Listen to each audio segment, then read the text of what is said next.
여러분 안녕하십니까? 성교에 오신 여러분을 환영합니다. 지난 시간에 이어서 우리가 오늘은 2강 성교의 정의와 개념을 다시 한번 요점을 복습해 보고 난 다음에 오늘 2강으로는 두 가지 성교의 개념에 대한 견해에 대해서 우리가 계속해서 또 좀 공부를 하고 이어서 구약 성서 속에서 나타난 성교에 관해서 생각해 보겠습니다. 우리가 이제 지난 시간에 배웠던 것을 조금 한번 복습해 보겠습니다. 선교, 라틴어로 미시오는 보냄, 파송이라는 의미를 가진 뜻인데 헬라어로는 아포스텔로, 펜포로 같은 뜻을 갖고 있습니다. 신구약 성경에 총합 941회가 사용되었습니다. 그리고 이제 선교라는 이 미시오라는 단어는 처음 사용되어진 것은 13세기 가톨릭 수도원에서 사용되어졌고 이 단어를 공식적으로 이제 처음 사용한 사람은 16세기 예수의 설립자인 ignacio 로욜라로 가톨릭 선교 확장을 위해 사용하기 시작했습니다. 종교개혁가들은 칼빈주의 예정설 사상에 젖어 있었기 때문에 선교에 적대적이었습니다. 왜냐하면 하나님이 구원받을 사람들을 예정하셨기 때문에 예정을 받은 사람은 때가 되면 다 구원받는다. 이런 어떤 신학적인 부분에 그들이 젖어 있었기 때문에 우리가 하지 않아도 때가 되면 하나님 구원할 자를 구원하신다는 그런 생각들이 강했기 때문에 선교에 대해서 적극적이지 못했을 뿐만 아니고 적대적인 면을 가지고 있었습니다. 그러다가 이제 개신교 신자로서 리더죠. 개신교의 인도자로서 세계 전도를 펼쳐야 한다고 주장했던 최초의 인물은 16세기 프랑스의 아드리안 사라비아였습니다. 왜냐하면 이 아드리안은 사도들은 땅끝까지 복음 전도를 미완성했기 때문에 예수님은 땅끝까지 이르러 복음을 증거해라.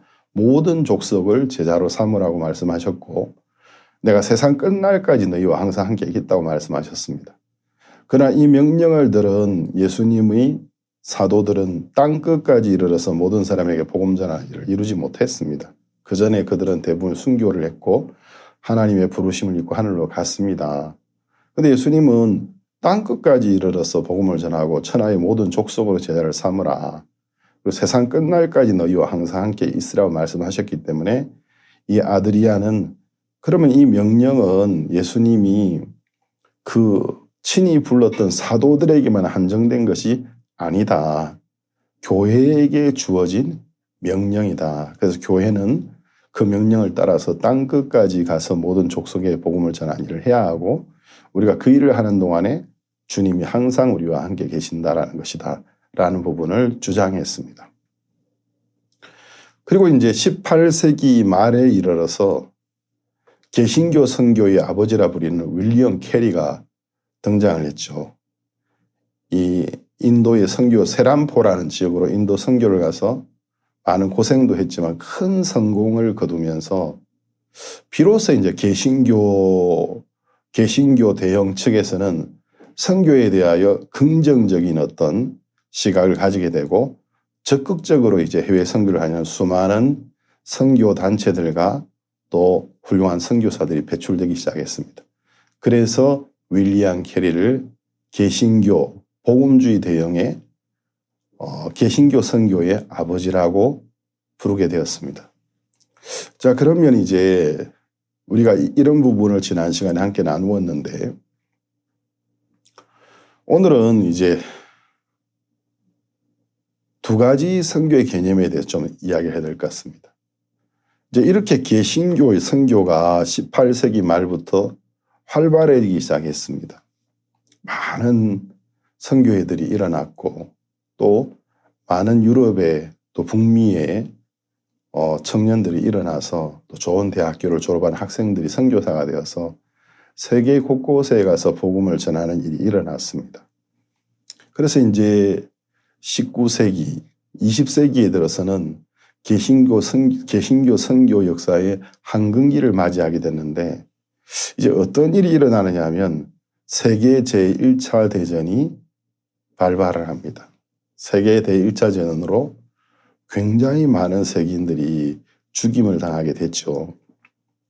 그리고 얼마 있지 않아서 다시 이제 세계 제2차 대전이 일어나는데 이제 산업화 혁명이 영국에서 시작되어서 1차, 2차 산업혁명을 통해서 삶의 질이 이제 굉장히 좋아지고 과거에 유럽에 있었던 어떤 계급사회, 귀족, 평민, 천민, 이제 이런 개념이 무너졌습니다. 무너지면서 새로운 이제 계층의 이제 귀족과 같은 사람들이 일어났는데 자본가들이었습니다.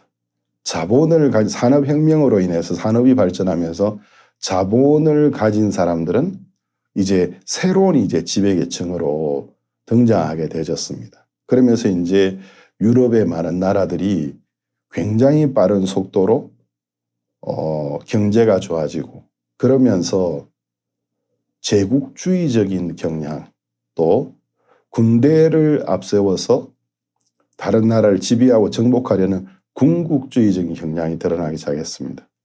그러면서 이제 1차 대전이 일어났고 2차 대전이 일어났는데 그 일을 겪으면서 이 서방의 기독교인들은 마음속에 이제 혼돈을 경험하게 된 것입니다.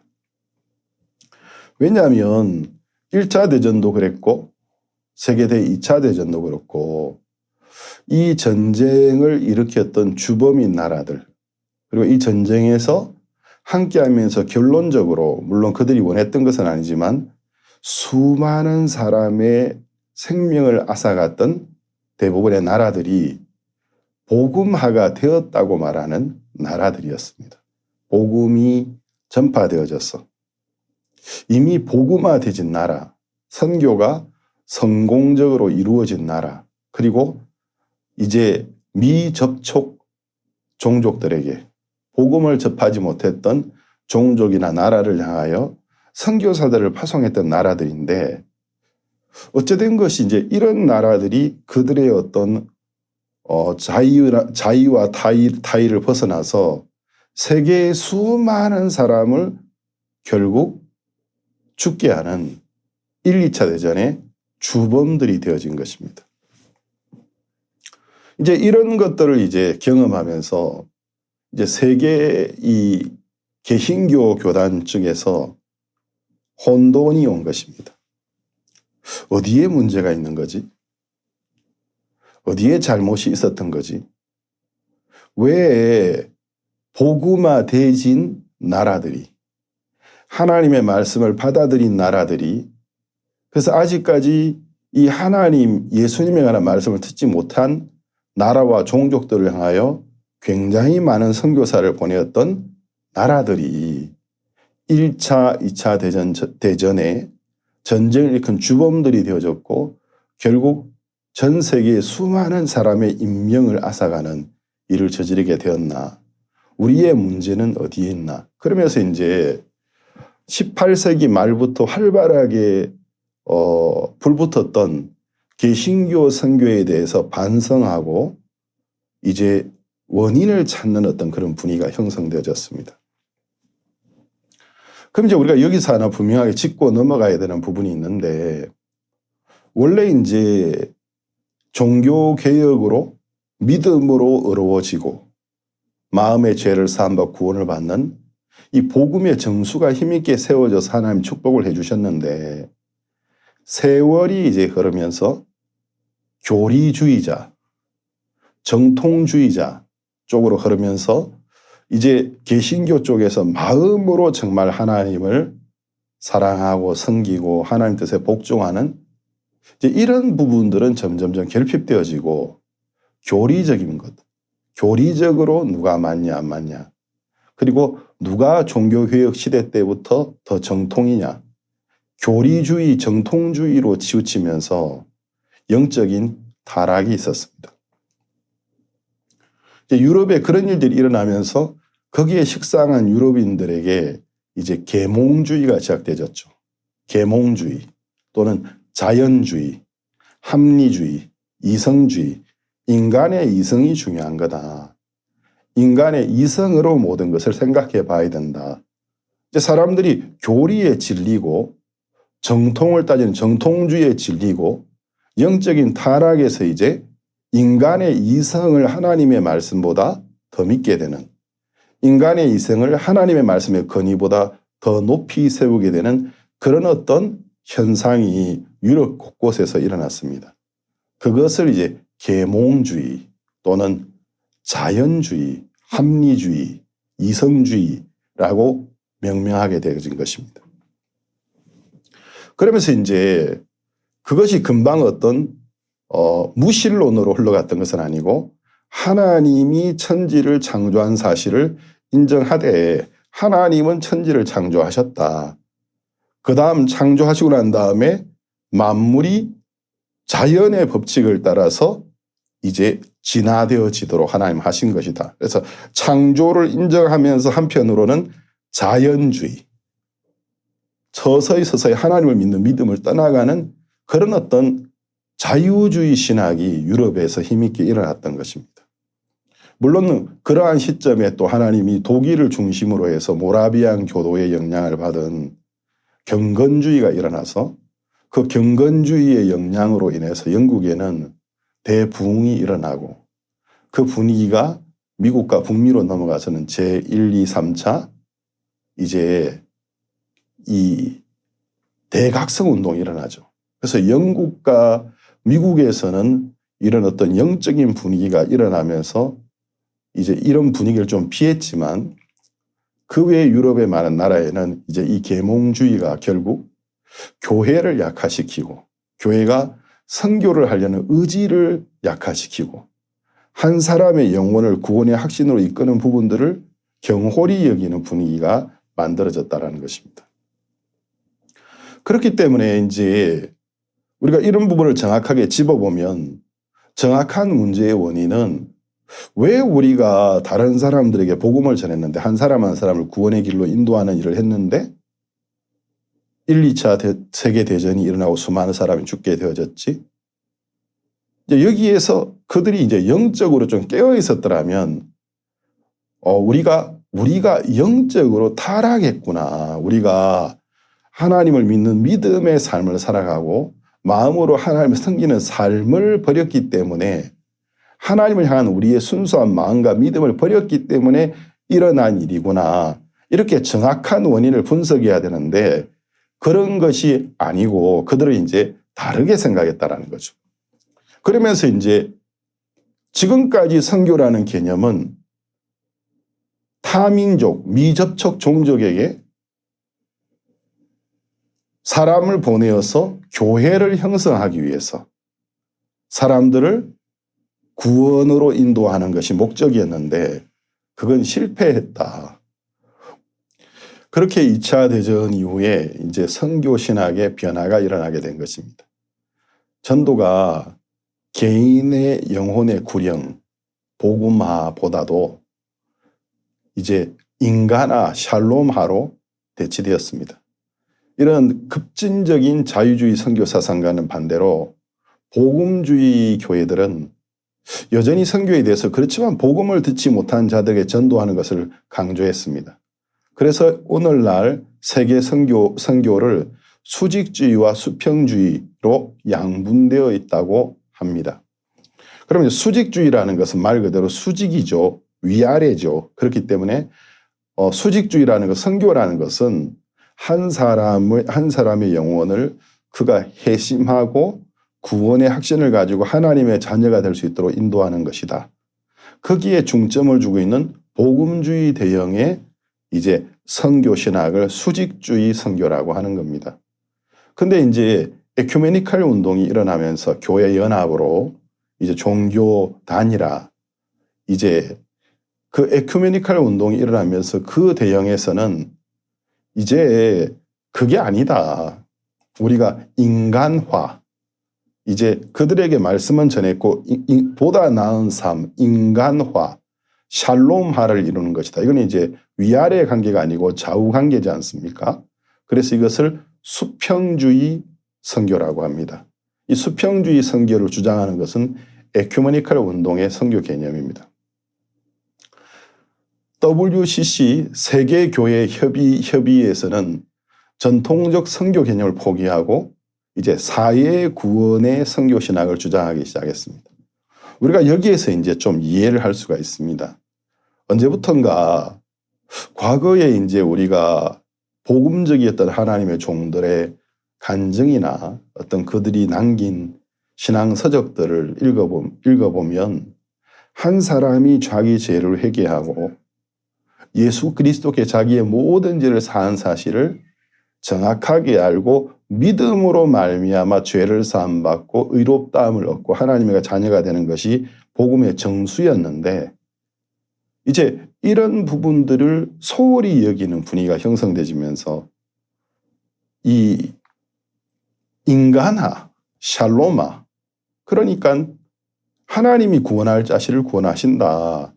지금 교회에 나오고 있다는 건 하나님이 구원하는 자이기 때문에 교회를 나오게 된 거야.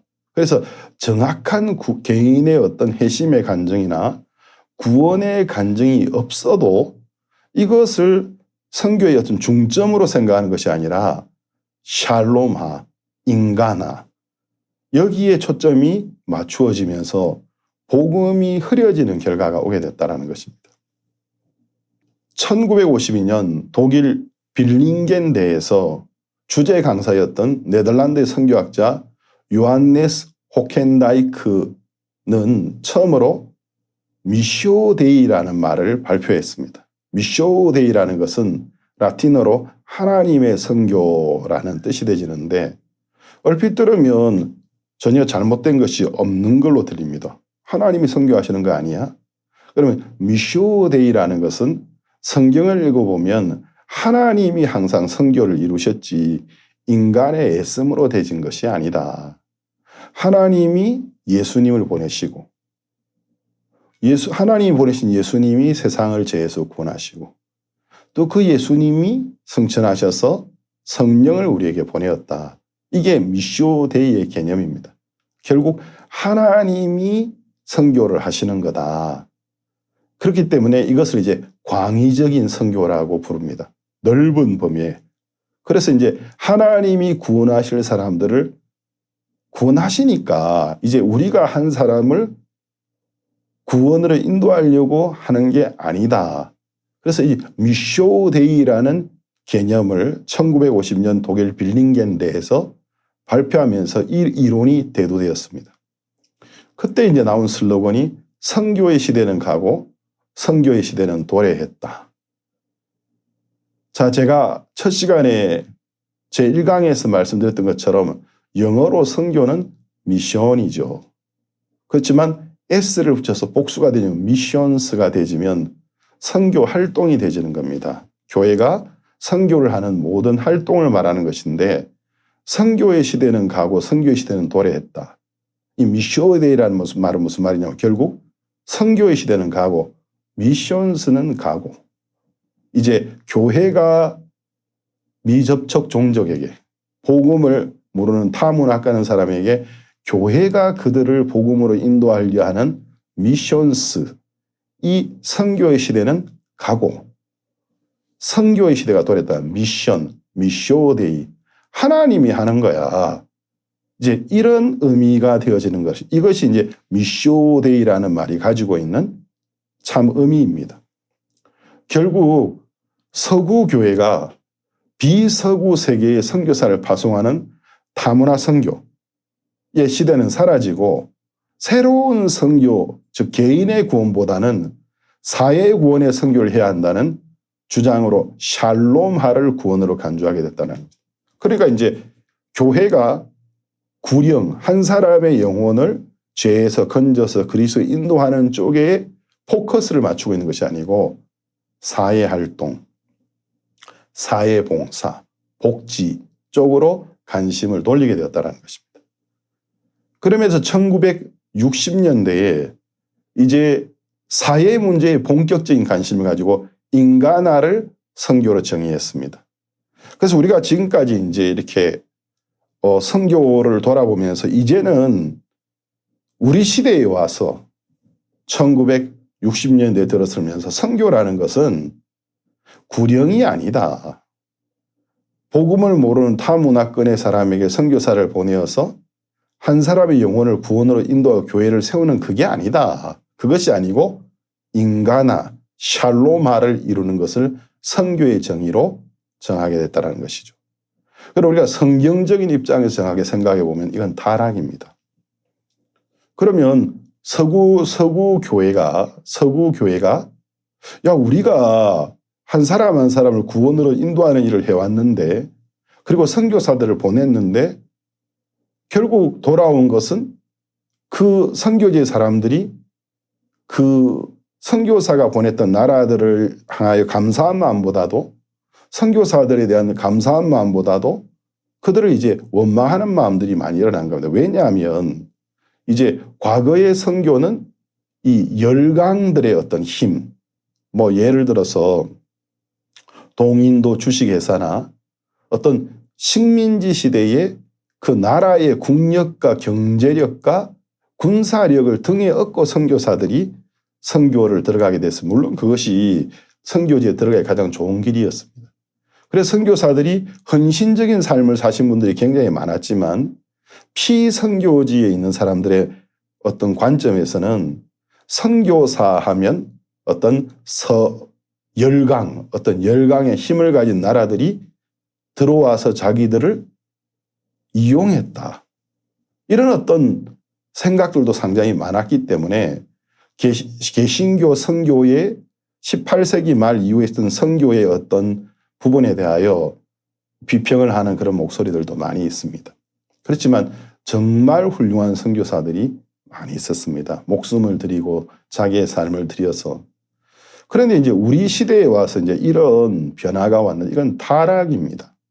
진정한 문제는 복음을 전했던 것이 문제가 아니고 정말 순수한 복음을 전했었는데 그 복음을 믿는 믿음에서 멀어지고 하나님을 향하여 물질적인 풍요함에서 마음이 멀어져서 이와 같은 현상이 일어난 것이지, 뭐 한 사람을 구원으로 인도하는 그것이 잘못된 것이 아니었다는 거죠.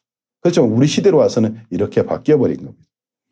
1968년 제4차 WCC 세계교회협회 총회에서 선교의 목표를 공식적으로 인간화로 규정을 했습니다. 우리는 인간화를 선교의 목표로 규정한다. 선교의 목적은 기독교화로서 그리스도와 그의 교회를 통하여 사람을 하나님께로 인도하는 것을 생각하였다. 그러나 현재의 중요한 문제는 참 인간의 문제이다. 따라서 선교교회의 주요 관심을 선교의 목표가 그리스도 안에서 인간성을 지배하는 것이다. 이런 기가 막힐 일이 일어나고 말았습니다. 새 선교의 개념이 이제 등장한 겁니다. 궁극적으로 교회 밖의 모든 일이 다 선교의 대상이고 관심이 되진 것입니다. 이것을 선교신학의 전문 용어로 강의의 개념, 넓은 의미의 개념, 강의의 개념이라고 명명했습니다. 즉 교회가 하는 모든 일이 다 선교다. 이런 개념이 되지고 만 것입니다. 에큐메니칼 선교의 대변지인 국제선교회지에는 1969년부터 미션스에서 마지막 S자를 제거했습니다. 이게 무슨 의미인지 여러분이 지난번 강의를 들으시고 지금 제 이야기를 들으시면 이제 이해가 되실 것입니다. 그러니까 미션스라는 선교라는 그 단어에서 S를 빼버렸다는 결국 미쇼데이라는 말인데 사람이 아니고 하나님이 하는 거다. 사람이 누구를 보내가지고 사람을 구원으로 인도하는 게 아니다. 그건 하나님이 예수님 보내실 때 사람이 뭘 도왔냐. 하나님이 예수님을 보내시지 않았냐. 그리고 예수님이 누구 사람의 도움을 입고 우리의 죄를 씻었냐. 그렇지 않지 않느냐. 그럼 예수님이 성령을 우리에게 보낼 때 무슨 사람의 도움을 입어서 성령을 보내셨냐. 아니다. 그와 같이 선교는 하나님이 하시는 거다. 그러므로 이제 그리스도인들이 교회가 가져야 되는 관심은 인간화, 샬롬화라는 것입니다. 그래서 S를 빼버렸다는 거죠. 미션이 아니고 미션스가 아니고 미션이 되어버리고 만 것입니다. 이러한 자유주의 에큐메니칼 선교 개념은 선교의 영적 생명을 도외시하고 이런 개념은 선교 현장에서도 막대한 방해 요소를 담게 되어졌습니다. 자, 그럼 우리가 오늘 이 강에서 주제인 구약 성서에서의 선교를 좀 생각해 보겠습니다.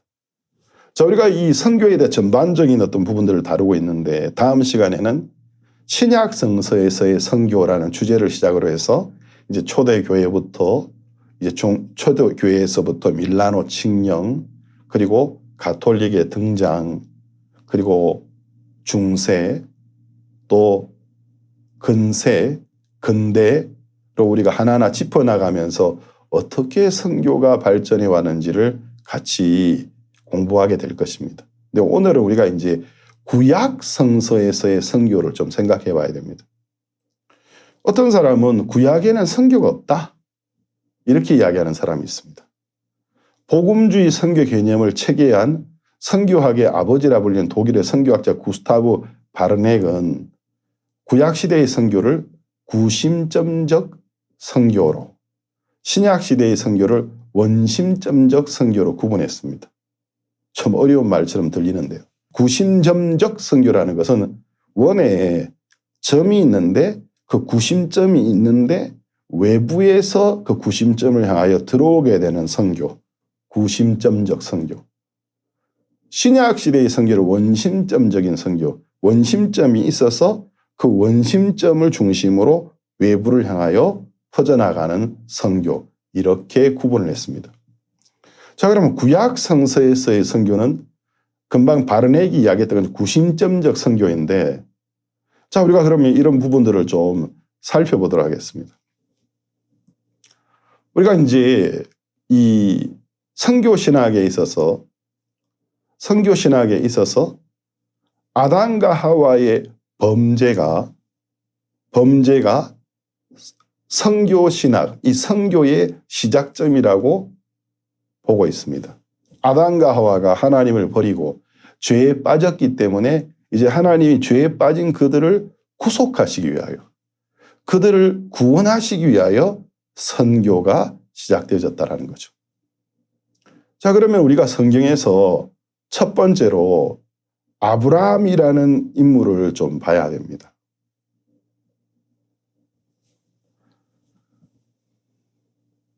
제가 이제 한 가지를 빠뜨렸는데요. 이 미국 달라스 신학교 선교학자 조지 피터스, 이분이 창세기 3장의 인간의 타락 사건은 선교의 원인으로 해석하고 선교 신학의 기초로 설명을 했습니다. 오늘날 인간의 모든 문제들도 타락 사건의 결과이기 때문에 죄와 고통과 사망이 임하기 때문에 타락한 인생이 가장 절실한 것은 교육이 아니고 구원이다. 그렇기 때문에 타락이 곧 선교 신학의 기초가 되었다고 이야기하는 것입니다. 그래서 하나님은 끊임없이 그 종들을 보낸 일을 하셨습니다. 예레미야 7장 25절 말씀에 보면 너희 열조가 애굽 땅에서 나온 날부터 오늘날까지 내가 내 종 선지자들을 너에게 보내었으되 부지런히 보내었으나, 자, 하나님은 내가 너희 열조가 애굽 땅에서 나온 그때부터 내 종 선지자들 너에게 보내었는데 부지런히 보내었다. 자, 그러면 하나님이 선교를 하시는 게 맞습니다. 그러나 우리가 성경을 잘 읽어보면 하나님은 뜻을 세우셨고 그 다음 그 뜻을 사람을 통해서 실천하시는데, 하나님의 마음을 받은 사람들, 하나님의 뜻과 마음을 합한 사람들을 보내셔서 하나님이 생각하고 계신 선교를 이루는 일을 항상 해오셨다는 것을 이야기하고 계신 겁니다. 그럼 우리가 첫 번째 인물 아브라함을 좀 생각해 보겠습니다. 하나님이 아람 사람이었던 아브라함을 부르셨습니다. 성경은 신명기의 말씀에 보면 아람 사람 아브라함이라 했습니다.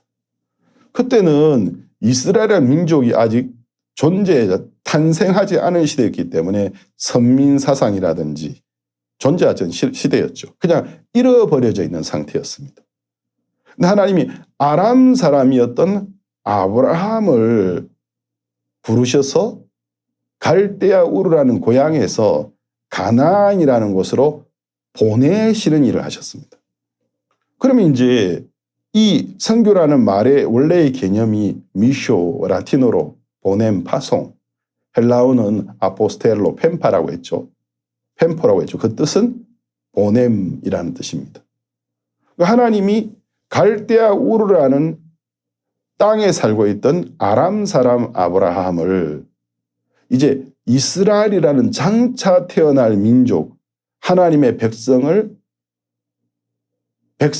만드는 일에 그 이스라엘 백성이 또 일어나서 그들을 통해 복음이 천하만민에 전파되는 이 원대한 계획을 가지시고 아브라함을 보내셨다라는 것입니다. 그리고 하나님이 아브라함을 열국의 아비, 천하만민이 너로 인해 복을 얻으리라 하시면서 아브라함이 세계 모든 사람들의 선교의 도구가 되도록 세우셨습니다.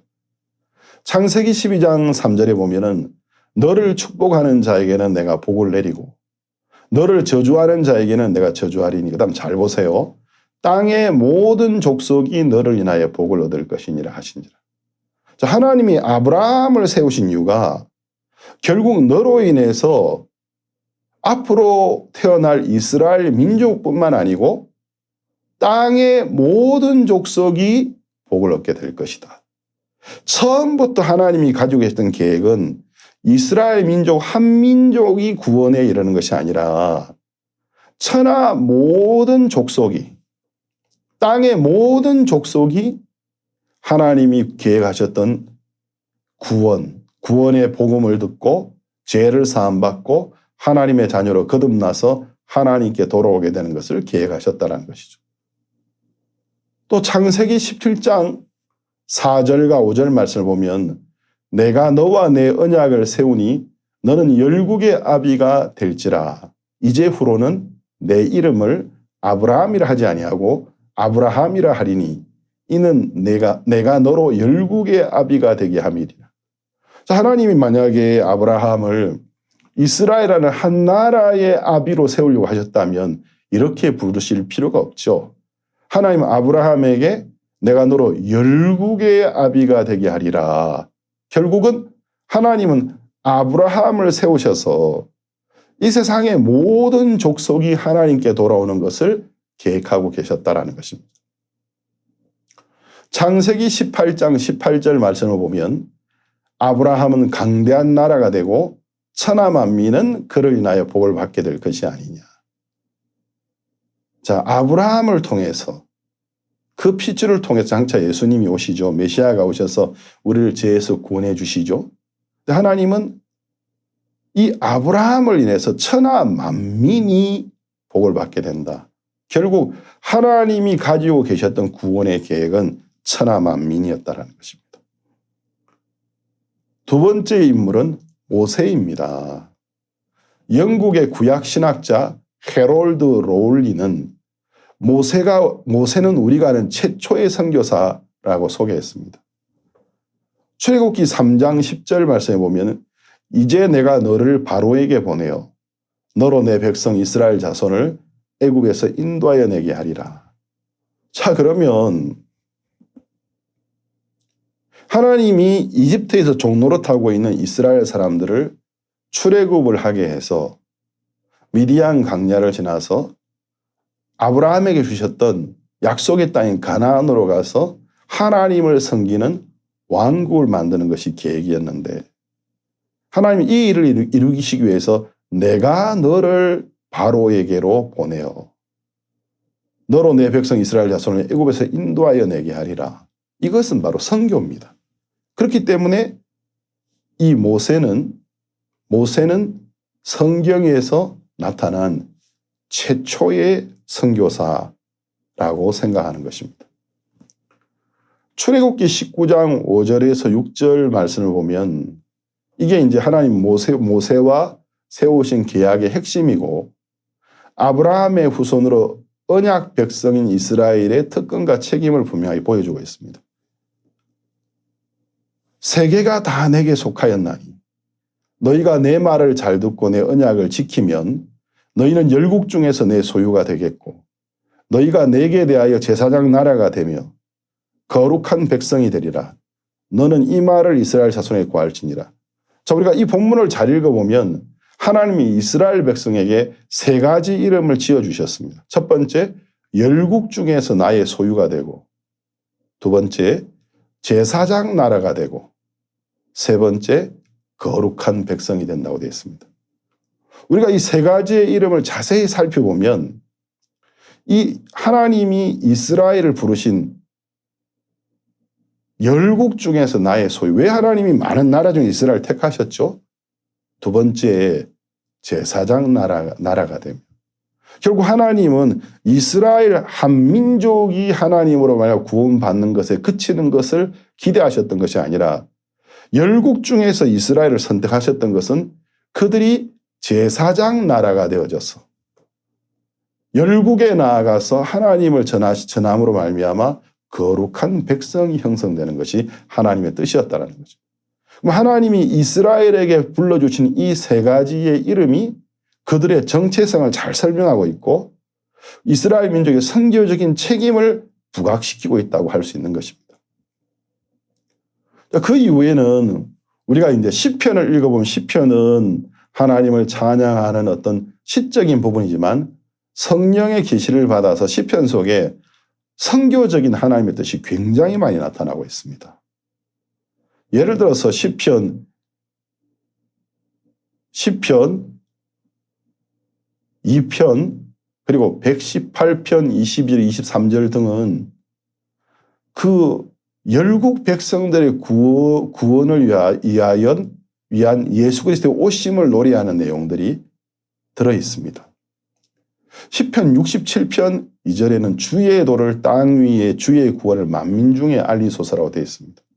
그러니까 결국 주님의 도를 땅에 알리고 주의 구원을 이스라엘 민족에 국한한 것이 아니라 만민에게 알린다고 되어 있는 것입니다.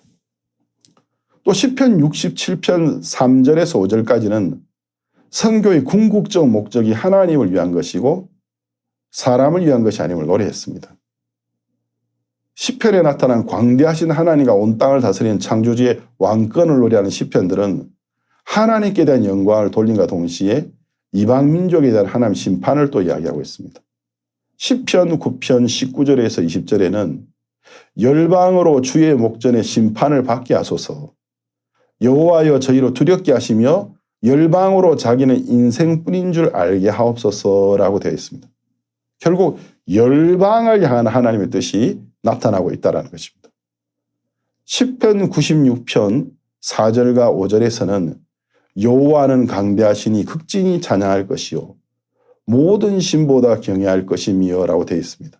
그럼 모든 신보다 높다라는 것은 결국 열국이 믿고 있는 그 모든 신들보다 하나님이 가장 크시다. 모든 이방 열국이 하나님께로 돌아와야 된다라는 것을 의미하는 것입니다. 또 시편 96편 5절에서는 만방의 모든 신은 헛것이요 여호와께서는 하늘을 지으셨음이로다 라고 해서 이제 이 세상 많은 나라에 있는 종교다원주의 여러 가지 어떤 다신들을 섬기는 것이 의미가 없고 하나님께로 돌아와서 하나님을 섬겨야 되는 선교적인 메시지가 정확하게 들어있는 것입니다. 시편 96편 9절과 10절에서는 온 땅이여 그 앞에서 떨지어다. 열방 중에서는 이르기를 여호와께서 통치하시니 세계가 굳게 서고 흔들리지 못할지라. 저가 만민을 공평히 판단하시리라 할지로라고 되어 있습니다. 이와 같이 우리가 시편을 읽어보면 시편 곳곳에 메시아가 오셔서 우리를 죄에서 구원해 줄 부분들이 잘 드러나 있고 또 그와 함께 이 구원의 소식이 열방에 전파되어져서 열방의 모든 사람이 이스라엘 민족과 함께 하나님께로 돌아오는 것이 하나님의 뜻이다. 하나님이 그 일을 이루실 것이라는 선교적인 메시지가 시편 속에 굉장히 강력하게 기록되어 있습니다. 그럼 이제 우리가 선지서들 속에 나타난 선교를 한번 생각해 봐야 됩니다. 네덜란드의 구약 신학자인 윌리엄 벤게메레는 이사야를 특별히 구별하여서 복음적인 선지자라고 불렀습니다.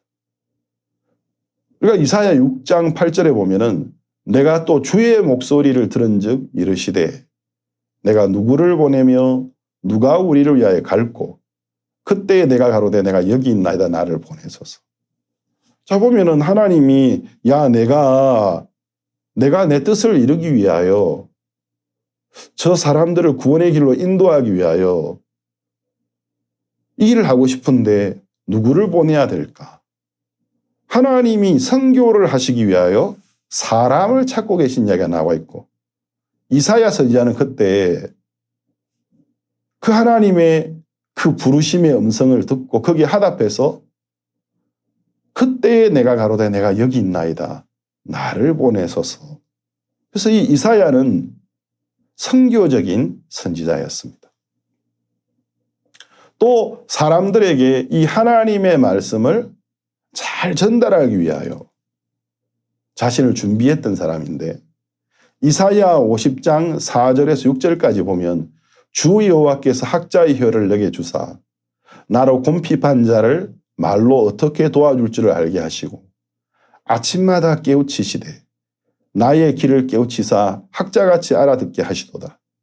주 여호와께서 나의 길을 열으셨으므로 내가 거역지도 아니하며 뒤로 물러가지도 아니하며 나를 때리는 자들에게 내 등을 맡기며 나의 수염을 뽑는 자들에게 나의 뺨을 맡기며 수욕과 침뱉음을 피하려고 내 얼굴을 가리우지 아니하였느니라.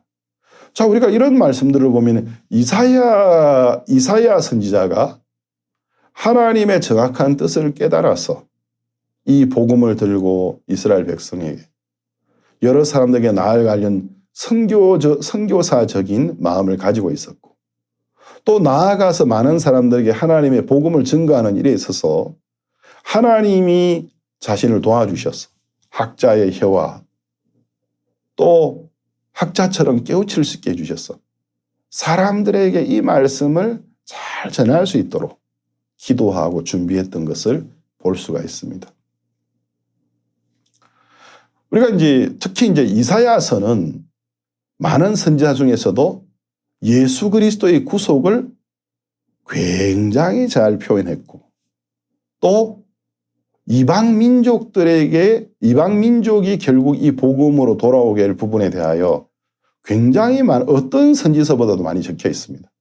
그래서 이사야서는 이 구속사적 그리고 선교사적으로 가장 중요한 선지서 중에 하나라고 볼 수가 있습니다.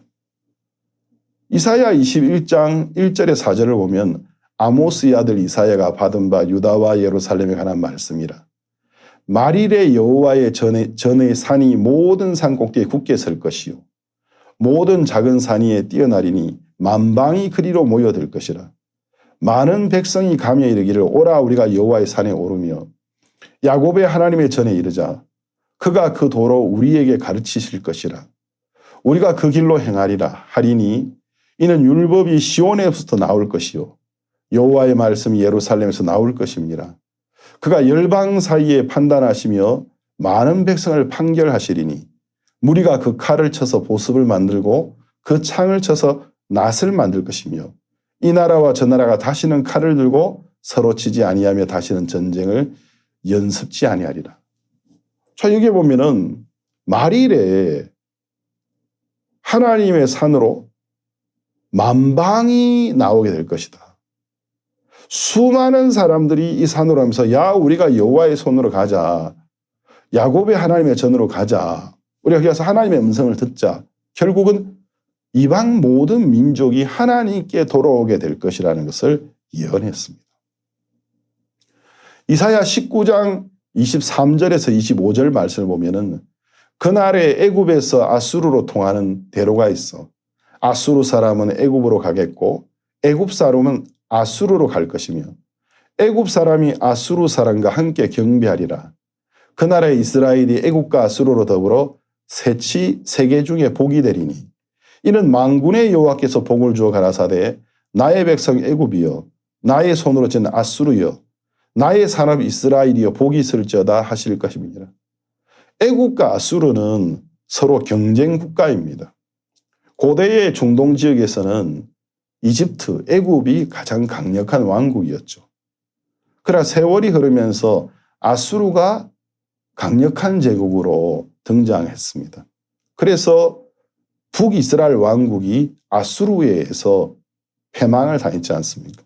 그래서 애국과 아수르는 사이가 안 좋습니다. 서로 경쟁 국가인데 하나님 뭐라면 어느 날 때가 되지면 애국과 아수르 사이에 이제 교역을 하는 대로가 생길 것이고 아수르 사람은 애굽으로 가고 애굽 사람은 아수르로 갈 것입니다.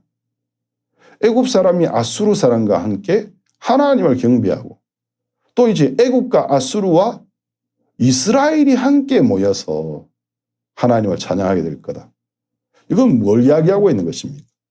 결국 복음이 천하만방으로 전파되어서 국가나 인종이나 민족을 초월해서 한 형제 한 자매가 되어서 한 마음으로 하나님을 찬양하게 될 것이라고 하나님 말씀하신 것입니다. 이사야 25장 6절에서 7절을 보겠습니다. 만군의 여호와께서 이 산에서 만민을 위하여라고 되어 있습니다. 기름진 것과 오래 저장하였던 포도주로 연회를 베푸시리니 파티를 베푸신다는 것입니다. 그 골수가 가득한 기름진 것과 오래 저장하였던 맑은 포도주로 하실 것이며 또 이 산에서 모든 민족의 그 가리워진 면박과 열방에 그덮인 희생을 제하시며 놀라운 이야기지 않습니까? 이제 하나님이 이 예루살렘에 모든 민족이 모여서 나오게 되고 하나님이 그들을 위하여 복을 베푸실 거라고 이야기하고 있는 것입니다. 이사야 52장 13절에서 15절을 보면 후에는 그가 열방을 놀랄 것이며 열왕은 그를 인하여 입을 봉하리니 이는 그들이 아직 전파되지 않은 것을 볼 것이. 이것은 이제 복음을 말합니다. 복음. 아직 듣지 못한 것을 깨달을 것임이라 하시니라. 여호와께서 가라되 보라 내 종이 형통하리니 받들어 높이 들려서 지극히 존귀하게 되리라. 이왕에는 그 얼굴이 타인보다 상하였고 그 모양이 인생보다 상하였으므로 우리가 그를 보고 놀랐거니와. 자, 예수 그리스도께서 우리 죄를 위해 죽으시는 그 일이 이스라엘 민족뿐만 아니고 열방에게 열왕에게 전파되어서 사람들이 이 소식을 듣고 너무 놀라고 하나님께 돌아오게 될 거라는 것입니다. 이사야 55장 5절 말씀에는 네가 알지 못하는 나라를 부를 것이며 너를 알지 못하는 나라가 네게 달려올 것은 나 여호와 내 하나님 곧 이스라엘의 거룩한 자를 인함이니 내가 너를 영화롭게 하였느니라. 이 말씀은 신약에서도 인용이 되진 것입니다. 사도들이 복음이 이방인들에게 전파되는 걸 보면서 이 말씀을 기억했습니다. 하나님은 예언하셨습니다. 네가 알지 못하는 나라들. 네가 알지 못하는 나라가 네게 달려올 거다. 그러니까 전에는 이스라엘 민족과 아무 상관이 없었던 민족들이 이 복음을 듣고 하나님 앞으로 나오고 이스라엘에게 나오게 될 거라는 걸 하나님 말씀하셨습니다. 이사야 56장 6절에서 7절까지를 보겠습니다. 또 나 여호와에게 연합하여 섬기며 나 여호와의 이름을 사랑하며 나의 종이 되며 안식일을 지켜 더럽히지 아니하며 나의 언약을 굳게 지키는 이방인마다 내가 그를 나의 성산으로 인도하여 기도하는 내 집에서 그들을 기쁘게 할 것이며 그들의 번제와 희생은 나의 단에서 기꺼이 받게 되리니 이는 내 집은 만민의 기도하는 집이라 일컬음이 될 것이라. 자, 하나님이 여기에도 이방인들이 돌아온다고 말씀하고 특히 이제 이사야 60장은 제가 읽을 수가 없습니다. 전장에서 하나님이 이 기쁜 소식이 이방으로 전파되어서 이방이 하나님께 돌아오게 된다는 말씀이 기록되어 있습니다. 이사야 62장 1절에서 2절 말씀에는 나는 시온의 공의가 빛같이 예루살렘의 구원이 햇불같이 나타나도록 시온을 위하여 잠잠하지 아니하며 예루살렘을 위하여 쉬지 아니할 것인즉 열방이 내 공의를 열왕이 다 내 영광을 볼 것이요 너는 여호와의 입으로 정하실 새 이름으로 일컬음이 될 것이라. 이 예루살렘 이스라엘에서부터 하나님이 메시아가 오셔서 우리의 죄를 씻는 그 일을 이루실 거라는 거죠. 그리고 이 구원을 햇불같이 어둠을 밝히는 햇불처럼 천하만방에 이 사실이 전파되게 할 거라는 것입니다. 그래서 열왕이 다 이것을 하나님의 의를 보고 하나님의 영광을 보고 하나님을 찬송하게 될 거라고 했습니다. 이사야 66장 18절 말씀을 보겠습니다. 내가 그들의 소유와 사상을 아노라. 때가 이르면 열방과 열족을 모으리니 그들이 와서 나의 영광을 볼 것이며. 자, 우리가 오늘은 시간 관계상 일단 이사야까지 보겠습니다. 그 외의 선지서에서도 하나님은 이방이 하나님께로 돌아올 부분들을 이야기하셨습니다. 특히 요나서에는 실질적으로 이제 하나님이 이스라엘 사람들 한 뜻이 나옵니다. 이스라엘 사람이었던 요나를 아수르, 이스라엘 제국을 멸망케 했던 아수르의 수도인 니느웨로 보내어서 선교를 하게 하시는 이야기입니다. 요나서에서는 하나님이 이스라엘 백성을 하여 가지고 있었던 본래의 하나님의 계획이 너무 아름답게 나타나고 있습니다. 그래서 오늘 우리가 이제 이와 같은 부분들을 좀 보면 결과적으로 구약 성서 속에서도 분명한 이방인을 향한 선교가 전조했다라는 것이죠. 다만 구약 성서 속에서는 하나님이 말일의 이 일을 이루신다는 하나님의 약속과 그 약속을 받은 이스라엘 모든 이방인이 돌아오게 된다는 구심점적인 선교로 주로 표현되고 있습니다. 오늘 여기까지 우리가 함께 공부했습니다. 또 다음에 만나겠습니다. 감사합니다.